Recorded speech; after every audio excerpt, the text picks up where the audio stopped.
ഇന്ന് നമ്മൾ ഉണ്ടാക്കാൻ പോകുന്നത് ബീഫ് സ്റ്റൂ ആണ് കേട്ടോ. കുറച്ച് ദിവസമായി ഞാനിത് കാണാൻ തുടങ്ങിയിട്ട് ഈ ബീഫ് സ്റ്റൂവും പിന്നെ ആവി കയറ്റി ബ്രെഡും കൂടെ കഴിക്കുന്നതിൻ്റെ വീഡിയോ അത് കണ്ടപ്പോൾ മുതൽ ഞാൻ ഓർക്കുന്നതാണ് ഇതൊന്നും ഉണ്ടാക്കണമെന്ന്. അപ്പോൾ എന്തായാലും ഇന്ന് തന്നെ നമുക്കിതൊന്നും ഉണ്ടാക്കി കളയാം.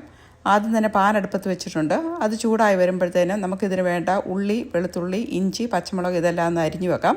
അപ്പോൾ നമ്മൾ ഒരു സവാളയൊക്കെ എടുത്ത് അരിഞ്ഞാൽ മതി കേട്ടോ, ഒരു മീഡിയം സൈസ്.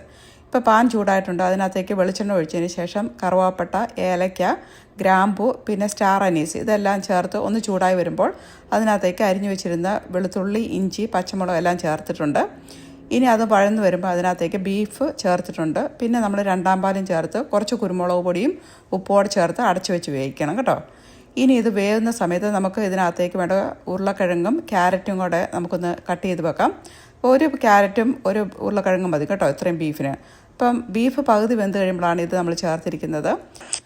ഇനി നമ്മൾ ഇതെല്ലാം ഒന്ന് വെന്ത് വരുന്നവരെ വെയിറ്റ് ചെയ്യുക. നമ്മുടെ ഉരുളക്കിഴങ്ങൊക്കെ വെന്തിട്ടുണ്ട് കേട്ടോ.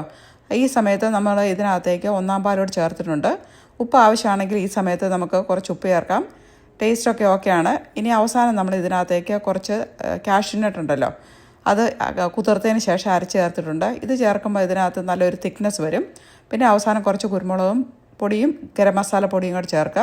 ഇനി വേറൊരു പാനിനകത്തേക്ക് കുറച്ച് ബട്ടറോ നെയ്യോ ചേർത്തതിന് ശേഷം ചെറിയ ഉള്ളി ഒന്ന് മൂപ്പിച്ചെടുക്കണം.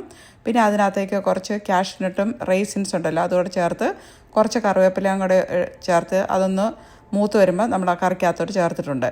ഇനി നമ്മൾ ബ്രെഡ് ഒരു 5 മിനിറ്റ് സ്റ്റീം ചെയ്താൽ മതി കേട്ടോ. നല്ല അടിപൊളി സോഫ്റ്റായിട്ട് വരും. ഒരു നല്ല കോമ്പിനേഷനാണ് കേട്ടോ. ഇത് പണ്ടൊക്കെ നമ്മൾ കല്യാണത്തിനൊക്കെ കഴിച്ചൊരു ഓർമ്മയുണ്ട് എനിക്ക്. ഒത്തിരി നാൾ മുമ്പ് കഴിച്ചതാണ് കേട്ടോ. പക്ഷേ ഇപ്പോഴാണ് അത് പിന്നെ ഒന്ന് കഴിക്കുന്നത്.